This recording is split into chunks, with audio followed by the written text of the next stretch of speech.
बिस्मिल्लाहिर्रहमानिर्रहीम।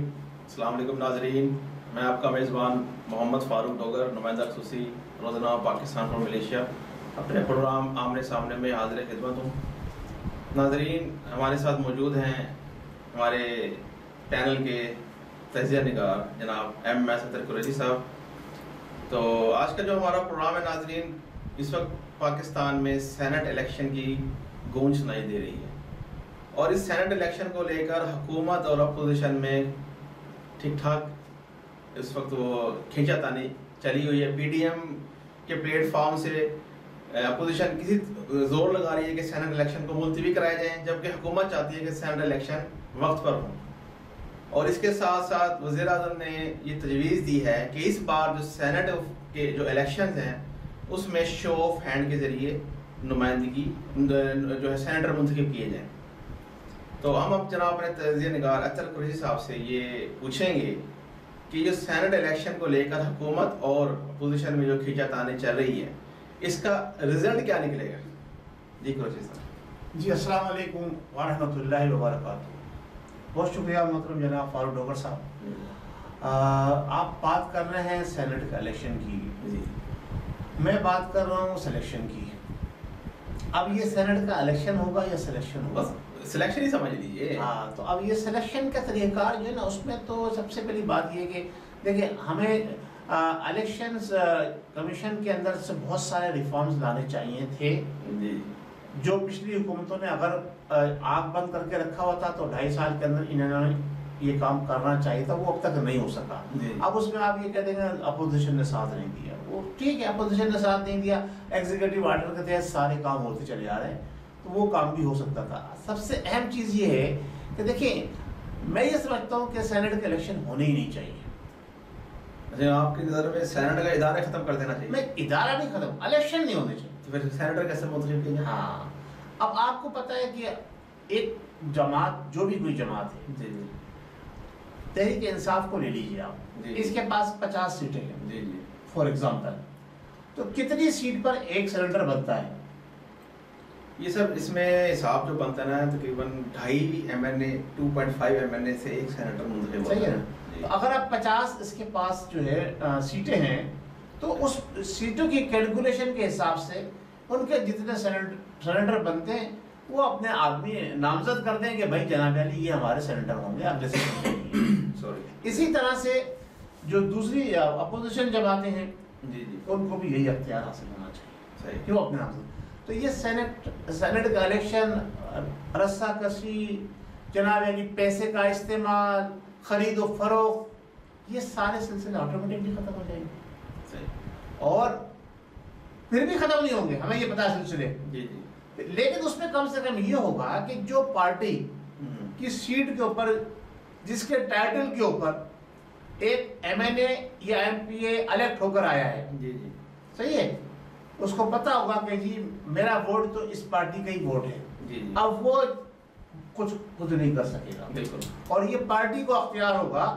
फिर उसमें ये होगा कि पार्टी चुनेगी, बिल्कुल, कि जनाब अली कौन हमारे लिए असेंबली में बेहतर किरदार अदा कर सकता है, कौन मुल्क के लिए बेहतरीन सलूशन और मुल्क की तरक्की और कामयाबी के लिए अच्छे प्रपोजल और चीज़ें लाके सेनेट के दे सकते। सेनेट का काम क्या होता है? बेसिकली बिल पास करवाने, सब चीज़ें मामला, उसका कवानीन बनाने में मदद करना। उसमें ऐसे सिलेक्टेड लोग जाने चाहिए जो निखरे हुए, साफ सुथरे, शफाफ लोग हो, जो अपने जिसे कहते हैं दौलत की बुनियाद के ऊपर पैसा दे के जनाब अली MNAs को खरीद के जनाब अली उनसे वोट डलवा लें अपने नाम पर, फला फला फला, फिर जमातों को पैसे दे दिला के जनाब अली वोट, वो सिलसिला खत्म हो जाए। तो अगर जो नियाजी साहब ने अगर तजवीज़ ये पेश की है कि जनाब अली हाथ खड़ा करके जनाब अली वोट दे, तो मैं समझता हूँ ये तजवीज़ भी अच्छी है, तायद करते हैं, जो सही बात है उसकी तायद की जाएगी, ताकि पता रहे कि जो काली भेड़ें ना वो खुद ब खुद खत्म होती चली जाएंगी। देखिए ना, जब ओपनली इलेक्शन होगा तो पता है कि अतर कुरैशी साहब ने किसको वोट दिया है। ओ, ये तो मुस्लिम लीग के इन्होंने वोट दे दिया जनाब अली तहरीक इंसाफ के सेनेटर को, या ये तहरीक पीपल्स पार्टी के थे, इन्होंने वोट दे दिया जनाब अली काव लीग को। तो चीजें खुल के सामने आ जाएंगी। तो ये अब इस स्टेज पर जाकर हमें आइंदा जो हमारी इलेक्शंस होने मुल्क के अंदर होने जाने हैं, उसके लिए भी कोई बेहतरीन रिफॉर्म्स लेके आनी चाहिए। और मैंने तो बारहा ये बात कही है, और मेरा प्रोग्राम रिकॉर्डेड हुआ है, वो ऑन एयर नहीं हो पा रहा है। मैंने तो इलेक्शंस रिफॉर्म्स के ऊपर बहुत सारी तकरीबन 3-4 किस्तों के ऊपर प्रोग्राम बनाकर मैंने दिया हुआ है।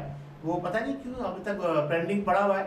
वो अगर आ जाता तो ये जो सेनेट इलेक्शन है उस पर भी रहनुमाई मिलती। मैं तो ये कहता हूँ कि पाकिस्तान के इलेक्शन कमीशन के अंदर जो है ना बहुत ज़्यादा रिफॉर्म की ज़रूरत है। सबसे पहली तो ये मुतनाज़िब नुमाइंदगी पर इलेक्शन होना चाहिए। तमाम जमातों को मुतनाज़िब नुमाइंदगी के ऊपर सीटें देनी चाहिए। उससे ये सिलसिला ख़त्म हो जाएगा जो हमारे यहाँ तरह तरह के भांड और वो जो लोटे और करेंसी सिस्टम है ना, वो ख़त्म हो जाएगा। देखिए, अगर मेरी जमात है, कोई सी भी XYZ, मेरी X जमात है, मेरी जमात के नाम पर वोट पड़ना चाहिए, बजाय इसके के शख्सियत की बुनियाद पर वोट पड़े।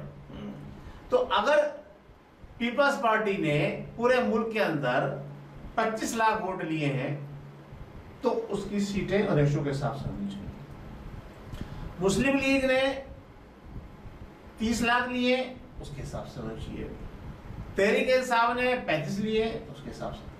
अब हमारे यहाँ तो सिस्टम ऐसा है इस वक्त इलेक्शन का कि एक सीट के ऊपर एक MNA जीतता है 4000 वोट लेके।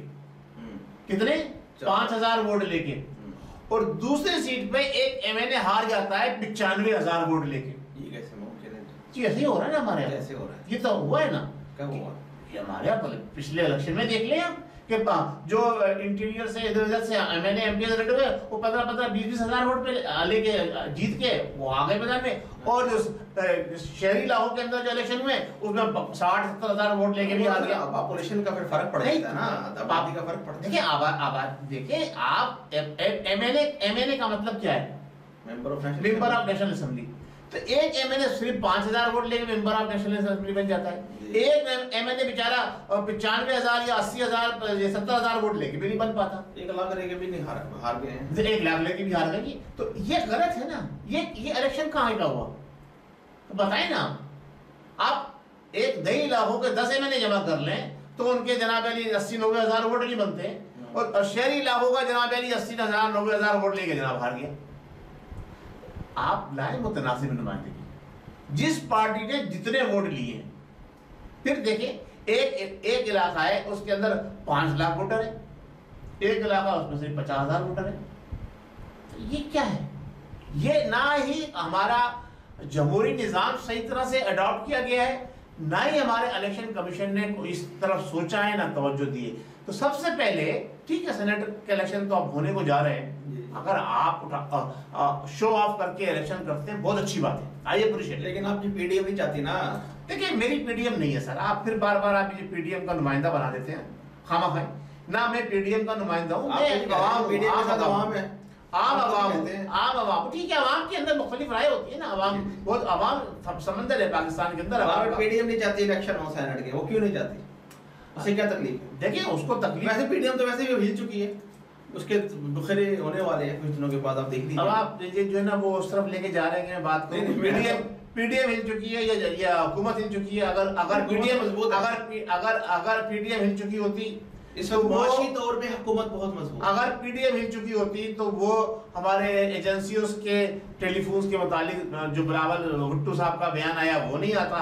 अगर PDM हिल चुकी होती तो हमारे जो दीगर दूसरे लोग हैं जो मुख्तलिफ जमातों से ताल्लुक रखने वाले हैं, और जो लाहौर का जलसा हुआ, अब तो BBC और दूसरे लोगों ने कहा कि लाहौर का जलसा बड़ा कामयाब हुआ है, तो वो नहीं होता। अगर PDM हिल चुकी होती तो अब इस वक्त जो क्या नाम है हुकूमती अराकीन है वो PDM से राब्ते नहीं कर रहे होते, हमारे अस्करी इदारों के लोग PDM से राब्ते नहीं कर रहे होते अगर PDM हिल चुकी होती। हाँ, हुकूमत इस वक्त हिली हुई है।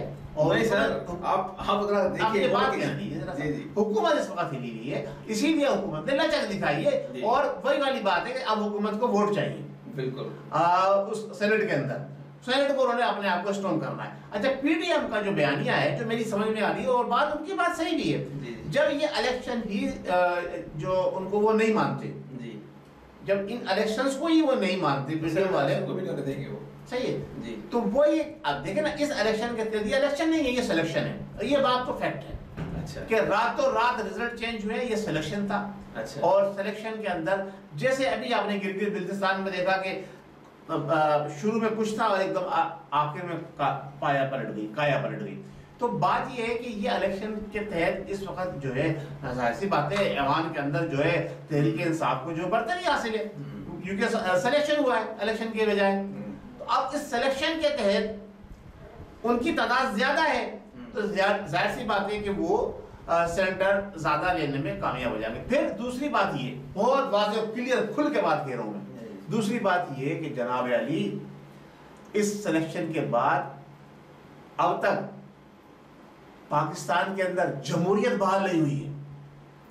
अच्छा, अगर जमहूरियत होती तो शायद कुछ चेंज होता। अभी डराकर धमकाकर जिस तरह से अदलिये से फैसले लिए जा रहे हैं, इसी तरह से वोट लिए जाएंगे सेनेट के इलेक्शन के अंदर। सर उनके अपने एमएनए मौजूद है, क्या डरा? वो अपने एमएनए भी तो बात देखे ना, किसके अपने एमएनए मौजूद है? पीटीए के अपने मौजूद है, अक्सरियत उसके पास। इसी तरह मुस्लिम लीग के भी अपने हैं ना एमएनए जी, इसी तरह पीपल्स पार्टी के भी अपने हैं ना। तो माजी में क्यों चेंज होते रहे, वो क्यों वोट दूसरों को डालते रहे? भाई देखिए लोटाक्रेसी तो लोटाक्रेसी के तहत तो इस वक्त हुकूमत ही बनी हुई है। आप देखिए कि पीटीआई के अंदर सारे लोटे ही जो इस वक्त एग्जीक्यूटिव पोस्ट के ऊपर है, जो इस वक्त वजारतें संभाले, वो सारे लोटे मेंबर्स हैं, वो सारे लोटे हैं, छक्के मारे छक्के, वो सारे लोटे हैं। एंड टाइम पे दुरुस्त फैसले नहीं है, बिल्कुल गलत फैसला, हर फैसला गलत। दुरुस्त फैसला है तो आज प्राइम मिनिस्टर बन के बैठे हुए हैं जी। वो प्राइम मिनिस्टर तो बस ये कैसे कहते हैं कि किसी कभी कभार जो है ना अंधों में काना राजा हो जाता है, तो ये अंधों में काना राजा है, इस वक्त प्राइम मिनिस्टर बना हुआ है। ठीक है, तो बात ये है कि इलेक्शंस की जो मुखालफत कर रही है पीडीएम, वो मेरे हिसाब से अपने जो अपनी दायरे में सही मुखालफत कर रही है। अच्छा। कि इस तरह से फिर ये सिलेक्टेड हुकूमत और मजबूत हो जाएगी, तो वो नहीं चाहती है सिलेक्टेड हुकूमत मजबूत हो, इसलिए वो इलेक्शन की मुखालफत कर रही है, उसका राइट है। यानी कि आप इसको बार बार सिलेक्टेड कहते हैं सर, ये तो फिर आप उस अवाम का जो जिस अवाम ने पीटीआई को वोट दिए हैं, आप तो उनका फिर मजाक उड़ा रहे हैं। तो फिर हम अगर उनका मजाक उड़ रहा है तो उनकी भी तो तस्लील हो रही है क्योंकि जिन्होंने वोट दिया था और अल्लाह ताला उनके दर्जात बुलंद करे, वो गुजर गए इस दुनिया फानी से। क्या नाम है, खादिम हुसैन रिजवी साहब, उनकी जो जमात थी जिसने पहली मरतबा इलेक्शन में हिस्सा लिया था, उसको कितने लाख वोट पड़े? ऑलमोस्ट तकरीबन 50 लाख से पर वोट डाला। सीटें कितनी मिली उन्हें? तीन एमपी बने हो। फिर आप सोचिए जरा सा, 50 लाख वोट लेके 3 एमपी है, उनका हक मारा गया है। ये इलेक्शन जो है ना, ये फेक इलेक्शन है। इस इलेक्शन के अंदर ये इलेक्शन है ही नहीं, ये सिलेक्शन है। इसीलिए मैं कह रहा हूँ मुतनासिब नुमाइंदगी का इलेक्शन हो। अगर 50 लाख उन्होंने वोट लिए थे तो कम से कम उनके 20 तो मेंबर होने चाहिए थे ना असेंबली के अंदर। सर ये देखिए मेरी बात सुने, अभी पीडीएम जो इस वक्त ये इस तरह के बयान दे रही है, अब मौलाना फजल रहमान की अपनी क्या हैसियत है? खुद वो ना एमएनए है ना सेनेटर है, टोटल उनके 2 एमएनए, अभी उनके तकरीबन 3 सेनेटर्स हैं, अब उनकी एक भी नहीं रहेगा, उनकी नुमाइंदगी अब 0 हो जानी है। तो ये एएनपी की नुमाइंदगी 0, बीएनपी मैंगल ग्रुप की नुमाइंदगी 0, मुस्लिम लीग नून के 18 सेनेटर रिटायर हो जाएंगे, पीपल्स पार्टी के तकरीबन 11 सेनेटर्स रिटायर हो जाएंगे, एमकेएम के 5 सेनेटर्स रिटायर हो जाएंगे। तो इनको तो सर इससे परेशानी होनी है। नहीं, परेशानी नहीं होगी। अब बात ये है कि इसे कहते हैं ना एक तरफा ट्रैफिक चलेगा इसके बाद। सर ये इसके बाद सुनो मेरी बात सुन लीजिए, जब आप सवाल करते हैं उसका जवाब लिया करें ना, है ना जी। तो आपने मुझे अगर तजिया करने के लिए उठाया तो मेरी बात को सुने ना आप। ये सर अब तो एक तरफा ट्रैफिक चलेगा इसके बाद जी, और वो पाकिस्तान के लिए गलत है। अच्छा, पाकिस्तान के मुस्तकबिल के लिए पावर एक हाथ में जाना गलत है, चाहे वो कोई भी हो, चाहे वो पीपल्स पार्टी हो, चाहे वो मुस्लिम लीग हो, चाहे वो कोई भी जमात हो। और तहरीक इंसाफ के हाथ में तो वैसे भी नहीं जाने चाहिए, यूं कि इनका जो माजी है वो दागदार है। इनका माजी है, इनका जो पीटीआई का माजी कहाँ है बता दीजिए। इनका माजी लोटे हैं सारे लोटे इसमें आए। तो ऐसे लोगों के पास जो है वो ज्यादा पावर जानी नहीं चाहिए, चेक एंड बैलेंस होना चाहिए। इसीलिए मैंने जो आपको बात की है, मुतनासिब नुमाइंदगी का इलेक्शन होगा तो उसमें चेक एंड बैलेंस होगा, सही है। हर जमात का एक वोट बैंक होगा और उस वोट बैंक के तहत उसके एमएनएस एमपीएस उनकी तादाद होगी। अभी मेरे पास 50 लाख वोट हैं लेकिन मेरी नुमाइंदगी नहीं है। अब आप बताइए कि 50 लाख वोट दूसरी जमात ने सिर्फ उससे 5 लाख वोट ज्यादा लेके उसके 20 MPs बैठे हुए। तो ये आप फर्क देखिए आप कि मेरे जो 50 लाख फॉलोवर्स थे वो इस वक्त रुल रहे हैं। तो ये इस सारा इलेक्शन का जो ड्रामा है, ये इलेक्शन कमीशन को इसको तब्दील करना चाहिए।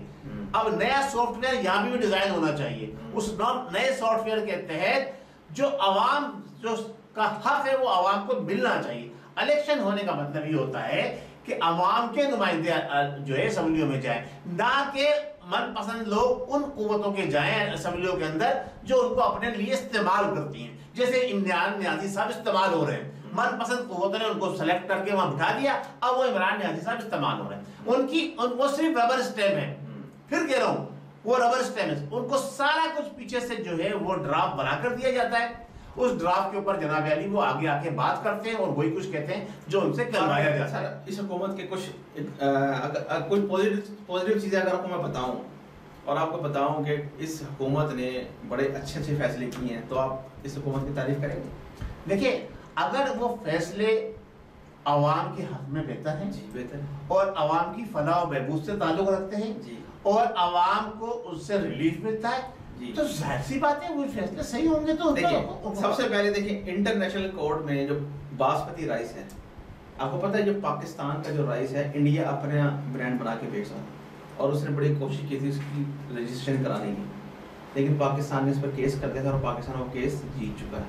जी, मुझे मालूम है। अब वो बासमती राइस जो है वो पाकिस्तानी बासमती ब्रांड के नाम से जी, और इस काम की तवज्जो आपके इस भाई ने जी अपने दूसरे प्लेटफॉर्म से जी बिजनेस चैनल से जी जी हुकूमत की तरफ मबजूल कराई थी। जी जी सही है। और हुकूमत को ये बताया था वाज़ेह तौर के ऊपर कि देखिए आपका केस कमजोर है, आपका वकील कमजोर है, उनको इस इश्यूज के ऊपर बात करनी चाहिए। और अल्हम्दुलिल्लाह उस पे बात हुई। और ये केस आज से नहीं, ये पुराना है। इस हुकूमत ने उसको वकील नामजद नहीं किया था, वो पुराना ही पुरानी आपने हुकूमत को क्रेडिट दे दिया, ठीक है। अब इस दौर में हुआ है फैसला, कामयाबी हुई है, वो इस हुकूमत से पहले का सिलसिला चल रहा है। और वो पहले का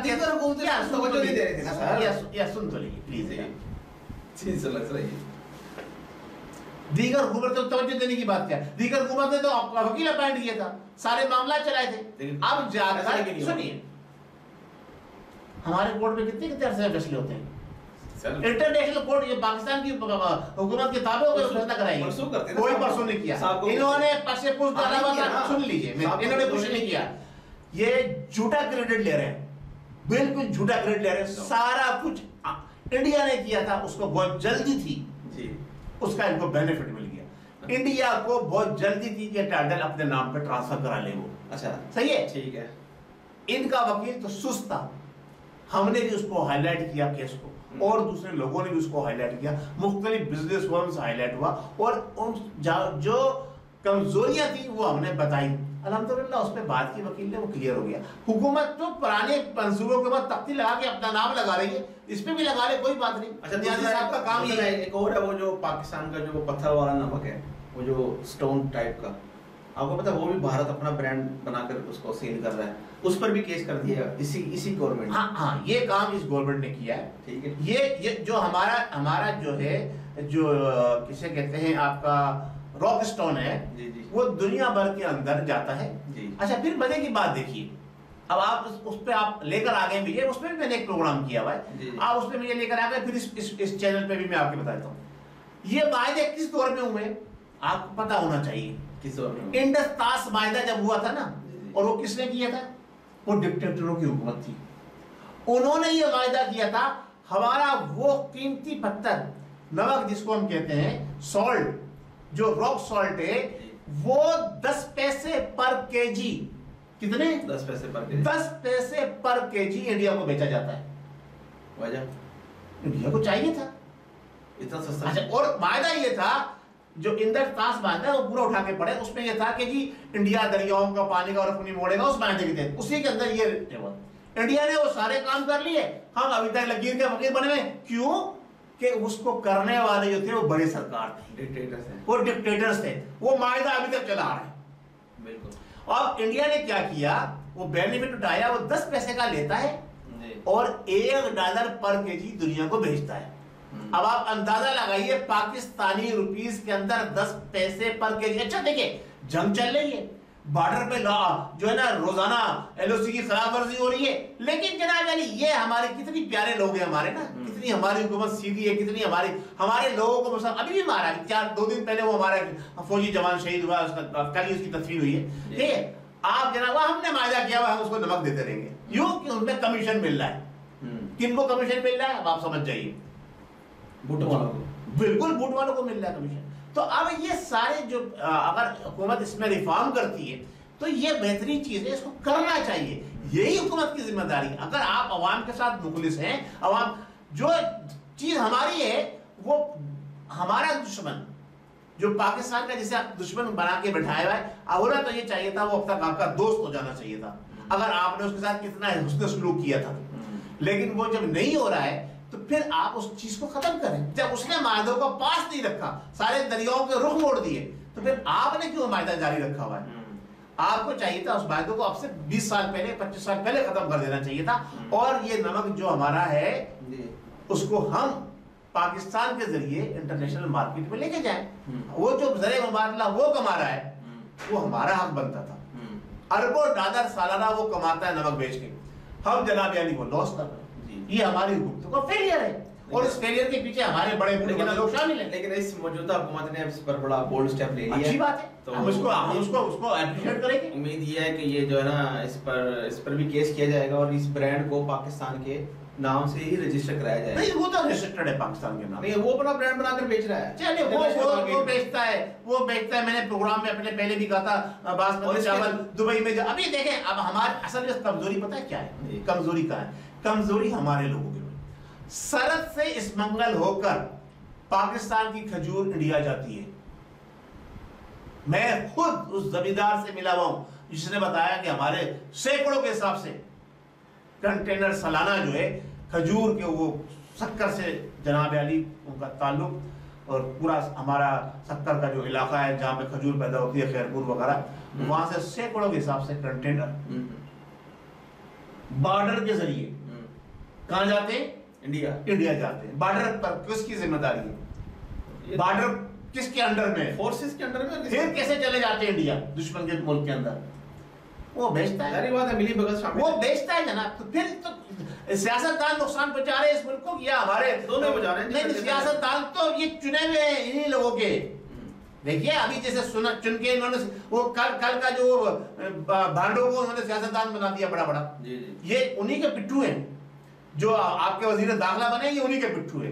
अभी आज और भी दूसरे शिबली भी और शेख चिल्ली भी और वो क्या नाम है, क्या बात है, बबलू भी, वो सब। चले अभी असल में प्रोग्राम का टाइम अभी हमारा खत्म हो गया, वरना मैंने देखिए अगर मैंने बात की है, देखिए मैं हूँ अवामी नुमाइंदा, मैं बात करता हूँ आवाम की फलाह और बहबूद की। अगर पाकिस्तान की आवाम को किसी ने थोड़ा बहुत भी रिलीफ दिया किसी दौर के अंदर, तो वो जुल्फ़िकार अली भुट्टो के दौर में मिला है और नवाज शरीफ ने दिया है, मुस्लिम लीग ने दिया है। उसके अलावा जो हुकूमतें आई है ना, वो डिक्टेटरों की हुकूमत आई, ये भी डिक्टेटरों की हुकूमत थी, ये भी उन्हीं के, सिवाय भुट्टो के अलावा जितने भी हमारे अभी तक आए सियासतदान बनकर ना, भुट्टो के अलावा वो सारे जो है वो ज़ेरे असर रहे डिक्टेटरों के। अदलिया भी हमारी डिक्टेटरों का ज़ेरे असर है। ठीक हो गया। जो उम्मीद है नाज़रीन आज का प्रोग्राम आप लोगों को पसंद आया होगा। अगले प्रोग्राम तक के लिए मुझे मोहम्मद फारूक डोगर और जनाब एम.एस. अज़हर कुरैशी साहब को इजाज़त दीजिए। अपने कमेंट से जरूर आगा कीजिएगा। अल्लाह हमारा हमें नासिर, पाकिस्तान जिंदाबाद।